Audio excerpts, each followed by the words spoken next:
Hello नमस्कार साथियों, one week study point पर आप सभी का स्वागत है।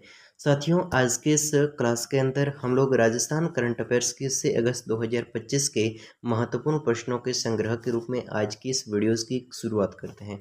उससे पहले दोस्तों, इस प्लेटफॉर्म के माध्यम से आप वीडियोस को देख रहे हो तो वीडियोस को लाइक ज़रूर कीजिएगा और इस प्लेटफॉर्म को सब्सक्राइब कर लें, ताकि आने वाले जितने भी करंट अफेयर्स के महत्वपूर्ण व्याख्या सहित, प्रसंग सहित और एग्जाम में सवाल किस प्रकार से पूछा जाता है, उन सारी जानकारी को इस करंट अफेयर्स की क्लास में पूछा जाएगा। दोस्तों, आप थोड़ी देर रुकिएगा। वास्तव में अगर आपको क्लास इंपॉर्टेंट लगे तो वास्तव में आप एंड तक बने रहिएगा। तो चलिए अपनी क्लास को शुरू करते हैं।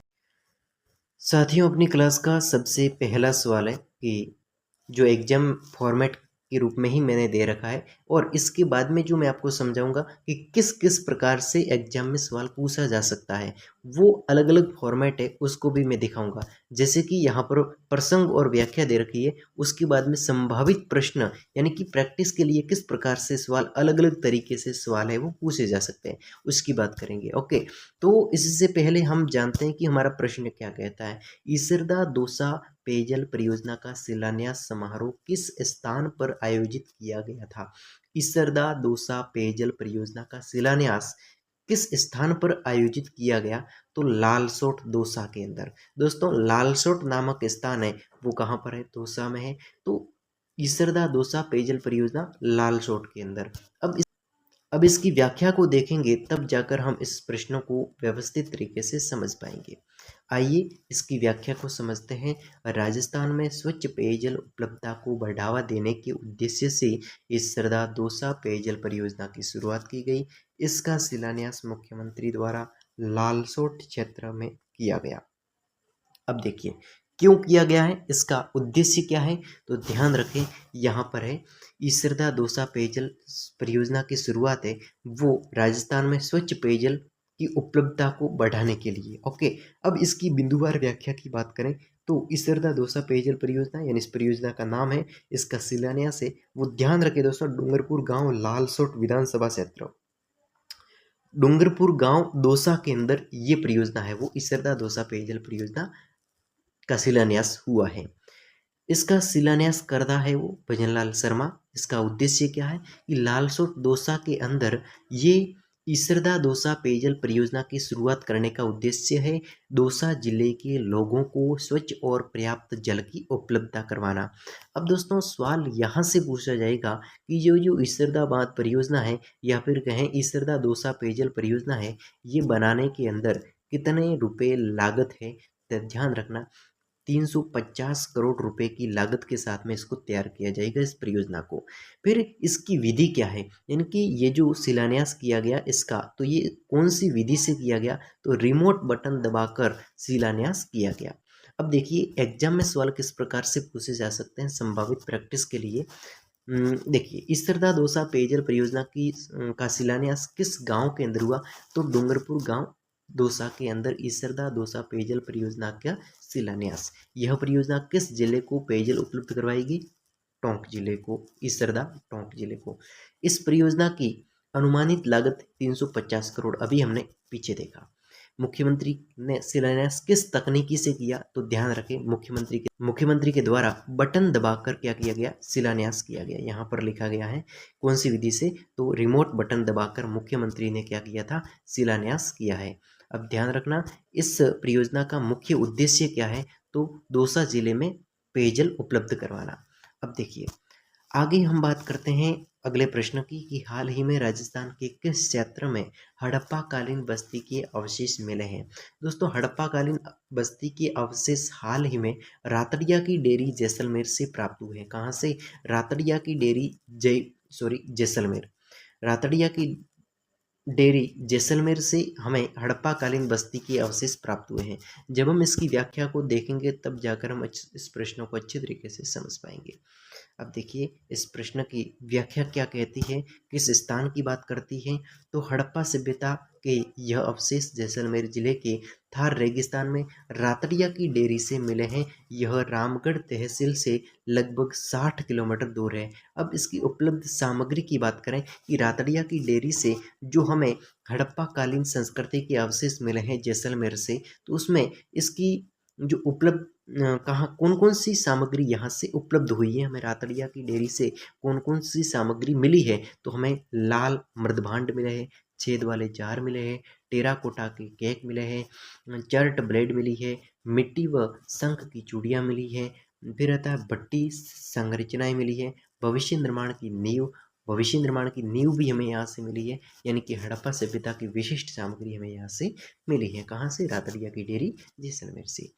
महत्व और सीमा यानी कि इस हड़प्पा संस्कृति जो मिली है जैसलमेर से, इसके महत्व और इसकी सीमा क्या है? तो ये राजस्थान का पहला हड़प्पाकालीन ग्रामीण स्थल है जो लगभग 2600 से 1900 ईसा पूर्व 2600 से 1900 ईसा पूर्व माना जा रहा है। इसकी खोज सिंधु घाटी सभ्यता की भूसीमा को विस्तारित किया है। अब देखिए यहाँ पर सवाल ऐसे भी पूछा जा सकता है कि हड़प्पा कालीन संस्कृति के अवशेष जैसलमेर के लालसोट दोसा से प्राप्त हुए हैं, तो ये कितने पुराने हैं? ध्यान रखना 2600 से 1900 ईसा पूर्व माना जा रहा है, ये लगभग इतने पूर्व माने जा रहे हैं, इससे यानी कि इतने पुराने हैं। अब इस खोज ने सिंधु घाटी सभ्यता की भू सीमा का विस्तार किया है, यानी कि सिंधु घाटी का जो सीमा है उसका भी विस्तार किया है कि जैसलमेर में भी सिंधु घाटी सभ्यता थी। अब दोस्तों सवाल पूछा जाएगा कि इसका कनेक्शन कहाँ से है, यानी बात करें कि इस स्थल जो ये हड़प्पाकालीन स्थल मिला है जो भी जैसलमेर से, इस स्थल की संरचना सामग्री कनमेर, गुजरात, मोहनजोदड़ो जैसी हड़प्पा सभ्यता के नगरों से जुड़ी पट्टी की वास्तुकला की विशेषताएं दर्शाती है, जिससे ये पता चलता है कि ये क्षेत्र व्यापक एवं संसाधन की दृष्टि से नेटवर्क का हिस्सा था। अब दोस्तों बात करते हैं कि यहाँ पर प्रश्न किस प्रकार से पूछे जा सकते हैं।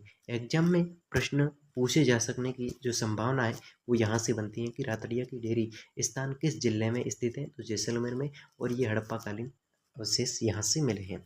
इस सभ्यता ने इस सभ्यता से मिलने वाली प्रमुख सामग्री कौन सी है, तो यहाँ से सामग्री मर्दभांड वगैरह है, वो अभी हमने पढ़ा, मर्दभांड वगैरह यहाँ से मिले हैं। तो वही बात है दोस्तों, ध्यान रखना ये कौन कौन सी सामग्री मिली, मर्दभांड है, छेद के जार है, टेराकोटा केक है, चर्ट ब्रेड है, मिट्टी और शंख की जो चूड़ियाँ हैं वो यहाँ से मिली हैं। तो ये भी सवाल पूछा जा सकता है, यानी कौन कौन सी सामग्री मिली है। ये सभ्यता हड़प्पा संस्कृति की अवशेष कालीन है। ये जो सभ्यता है वो हड़प्पा कालीन, ये सभ्यता हड़प्पा सभ्यता के किस काल से संबंधित है, तो हड़प्पा सभ्यता के किस काल से संबंधित है, तो ध्यान रखना हड़प्पा काल के ये जो सभ्यता से हैं तो वो कौन सी है, तो ये है वो सिंधु घाटी सभ्यता से संबंधित है। ध्यान रखना ये जो हड़प्पा सभ्यता मिली है ना वो कौन सी कौन सी सभ्यता से संबंधित है, तो सिंधु घाटी सभ्यता से संबंधित है। और कितनी पुरानी है हड़प्पा सभ्यता जो जैसलमेर से मिली है अभी अभी, वो कितनी पुरानी है, तो 2600 से 1900 ईसा पूर्व पुरानी। ये सवाल है वो दोस्तों पूछे जा सकते हैं। अब देखिए इसके बाद में सवाल कौन सा पूछा जा सकता है कि राजस्थान में यह प्रथम ग्रामीण हड़प्पा स्थल क्यों माना जाता है, प्रथम ग्रामीण हड़प्पा स्थल क्यों माना जाता है, वो भी यहाँ पर लिखा गया, अच्छी तरीके से पढ़ लीजिएगा। अब बात करते हैं अगले सवाल की कि हाल ही में मिस ओशियन इंडिया 2025 का खिताब किसने जीता, तो पारुल सिंह के द्वारा यहाँ पर खिताब जीता गया। मिस ओशियन इंडिया खिताब है वो पारुल सिंह ने जीता। इसकी व्याख्या को देखते हैं, क्या कहती है इसकी व्याख्या। देखिए बात करते हैं खिताब का नाम और खिताब जयपुर की पारुल सिंह, एक मिनट रुकना, यहाँ पर देखिए बिल्कुल वही है, यानी कि इसको मैंने इस प्रकार से थोड़ा रंगीन लिख दिया है। नाम और किताब की बात करें, जयपुर की पारुल सिंह ने मिस ओशियन इंडिया 2025 का खिताब जीता। ये राजस्थान का पहला ऐसा अवसर है जब इस खिताब को राजस्थान के किसी प्रतियोगिता ने जीता है, यानी कि किसी प्रतियोगी ने के द्वारा जीता गया है। तो पारुल सिंह के द्वारा ओशियन इंडिया 2025 का खिताब जीता गया और राजस्थान का ये पहला है जिसको किसी पारुल सिंह ने जीता है, इस प्रतियोगिता ने जीता है। फिर वैश्विक मंच पर प्रतिनिधित्व, यानी जीत के साथ, यानी पारुल सिंह ने इस मिस ओशियन इंडिया 2025 में जीत हासिल की, तो इस जीत के साथ में Parul Singh miss ocean world 2025 का प्रतिनिधित्व करेगी। सवाल इम्पोर्टेंट बनता है। ऐतिहासिक स्थल की बात करें, ये किताब राजस्थान के लिए गौरवपूर्ण बात करते हैं, यानी पारुल सिंह के द्वारा मिस इंडिया ओशियन 2025 में खिताब जीता गया, तो ये क्या करेगी, ये 2025 में किसका प्रतिनिधित्व करेगी, तो मिस ओशियन वर्ल्ड 2025 का प्रतिनिधित्व तो करेगी, लेकिन साथ साथ में इसका ऐतिहासिक महत्व भी है कि राजस्थान में ये गौरवपूर्ण बात है, क्योंकि यहाँ पर पहली बार प्रसिद्ध खिताब को किसी राजस्थान के निवासी ने जीता है, इसलिए ये गौरवपूर्ण बात आती है। अब एग्जाम में सवाल किस प्रकार से पूछा जा सकता है, किस किस लैंग्वेज में सवाल पूछा जा सकता है, तो मिस ओशियन इंडिया 2025 का खिताब किसने जीता? पारुल सिंह ने। मिस ओशियन वर्ल्ड 2025 में भारत का प्रतिनिधित्व कौन करेगा? पारुल सिंह। इस खिताब को जीतने वाली पारुल सिंह का संबंध किस शहर से है? तो ध्यान रखना दोस्तों, पारुल सिंह का संबंध है, यहाँ पर दे रखा जयपुर की है, तो जयपुर से पारुल सिंह संबंधित है। अब दोस्तों बात करते हैं अगले प्रश्न की, जो प्रश्न कहता है कि इस खिताब को जीतने वाली पारुल सिंह का संबंध किस शहर से? जयपुर से। और यह खिताब राजस्थान के लिए किस प्रकार ऐतिहासिक माना जाता है? तो दोस्तों ये राजस्थान के लिए इस प्रकार ऐतिहासिक है क्योंकि ये पारुल सिंह है जिसने यह खिताब है मिस ओशियन इंडिया 2025 में पहली बार जीत हासिल की है, इसलिए ये राजस्थान के लिए गौरवपूर्ण बात आती है। ध्यान रखें, इम्पोर्टेंट सवाल था। अगला प्रश्न बात करते हैं कि British and Irish para badminton international tournament 2025 में राजस्थान के किस खिलाड़ी ने कांस्य पदक जीता है, ब्रॉन्ज मेडल जीता है? यानी कि British and ocean para badminton international tournament के अंदर राजस्थान के किस खिलाड़ी ने कांस्य पदक जीता है? तो कृष्णा नागर के द्वारा यहाँ पर कांस्य पदक जीता गया। किसके अंदर जीता है? तो British and Irish para badminton international tournament 2025 में राजस्थान के किस खिलाड़ी ने कांस्य पदक जीता है? तो कृष्णा नागर के द्वारा जीता गया है। अब इसकी व्याख्या जब तक हम नहीं देखेंगे प्रश्न अधूरा माना जाएगा। अब देखिए, हमारी व्याख्या कहती है कि टूर्नामेंट का नाम यहाँ पर क्या दे रखा है। देखिए यहाँ पर जो टूर्नामेंट का नाम है वो British and Irish para badminton international 2025। यह इंटरनेशनल खेल प्रतियोगिता है। भारत का प्रदर्शन इसके अंदर है। भारत ने इस टूर्नामेंट में 21 पदक जीते हैं, 3 गोल्ड, 5 सिल्वर, 13 ब्रॉन्ज मेडल है वो यहाँ पर। 3, 5 और 13, 3 है वो गोल्ड जीते हैं, 5 सिल्वर है और 13 ब्रॉन्ज है।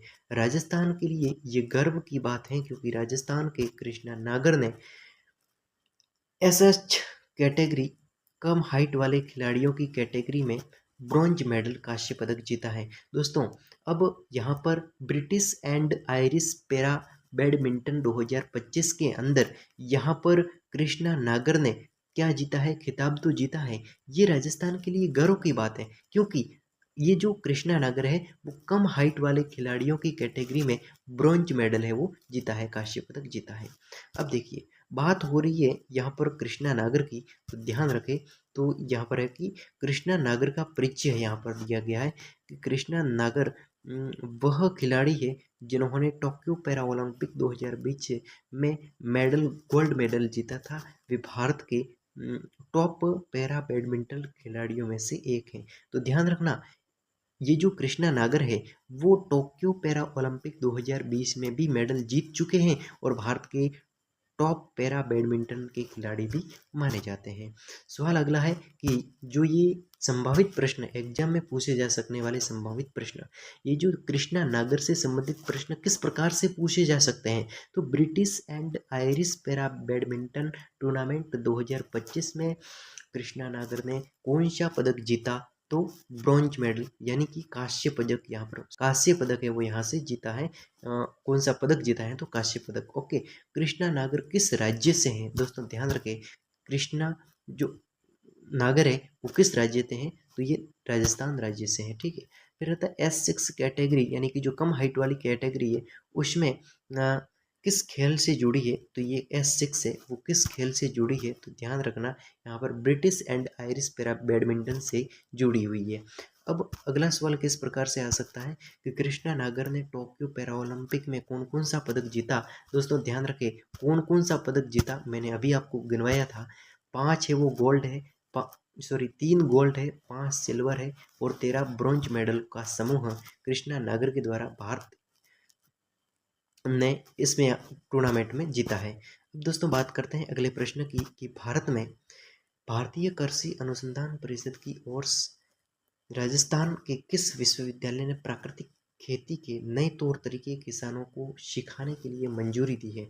दोस्तों प्रश्नों को ध्यान से समझें कि भारत के अंदर यानी कि भारतीय कृषि अनुसंधान परिषद की ओर से राजस्थान के किस विश्वविद्यालय के द्वारा प्राकृतिक खेती के नए तौर तरीके किसानों को सिखाने के लिए मंजूरी दी है। यानी कि एक विश्वविद्यालय है यहाँ पर, भारतीय कृषि अनुसंधान परिषद का एक विश्वविद्यालय है हमारे राजस्थान में, और ये विश्वविद्यालय किसानों को सिखाएगा कि वास्तव में किस प्रकार से प्राकृतिक खेती करनी है। तो ध्यान रखना, कृषि विश्वविद्यालय जोधपुर के द्वारा कहा जाया ये कहा गया है कि हम लोग किसानों को सिखाएंगे कि प्राकृतिक खेती किस प्रकार से करनी है। तो खेती के बारे में किसानों को जानकारी देने के लिए कृषि विश्वविद्यालय जोधपुर आएगा, ध्यान रखें। अब दोस्तों बात करते हैं अगले प्रश्न की। नई दिल्ली में स्थित इंडिया इंटरनेशनल सेंटर की आर्ट गैलरी में राजस्थान के किस प्रसिद्ध महोत्सव को दर्शाया गया? तो दोस्तों ध्यान रखना, गौरी महोत्सव को। देखो, नई दिल्ली के अंदर स्थित इंडिया इंटरनेशनल सेंटर, ठीक है, यहाँ पर आर्ट गैलरी में राजस्थान के किस प्रसिद्ध महोत्सव को दर्शाया गया है?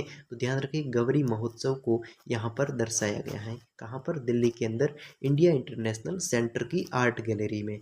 अब देखिए, इस प्रश्न की व्याख्या की बात करें तो नई दिल्ली के इंडिया इंटरनेशनल सेंटर की आर्ट गैलरी में हाल ही में राजस्थान के लोक सांस्कृतिक और पारंपरिक परंपराओं को प्रदर्शित करते हुए गौरी महोत्सव के चित्रों और कलाकृतियों के माध्यम से दर्शाया गया है। ये महोत्सव मुख्यतः राजस्थान के मेवाड़ क्षेत्र में भाद्रपद महीने में मनाया जाता है और भीलों द्वारा नृत्य नाटक प्रस्तुत दी जाती है। यानी कि भीलों के द्वारा ही ये गौरी नृत्य है वो किया जाता है।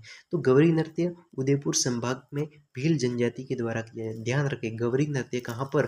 तो उदयपुर संभाग में किया जाता है भीलों के द्वारा। अब इसकी अवधि यानी कि कब से कब तक गौरी नृत्य किया जाता है? तो 40 दिनों तक गौरी नृत्य चलता है, और ये भाद्रपद से आश्विन शुक्ला एकादशी तक गौरी नृत्य चलेगा। तो दोस्तों ध्यान रखना, यहाँ पर व्याख्या को एक बार देख लो कि दिल्ली के अंदर इंडिया इंटरनेशनल सेंटर है और यहाँ पर राजस्थान की लोक संस्कृति का प्रदर्शित किया गया, जिसमें गौरी नृत्य मुख्यतः माना गया है। दोस्तों आज की इस क्लास के महत्वपूर्ण प्रश्नों को हमने देखा। वीडियो कैसी लगी? इस वीडियोस को लाइक जरूर कीजिएगा। मिलता हूँ नेक्स्ट वीडियोस में, तब तक के लिए जय हिंद जय भारत।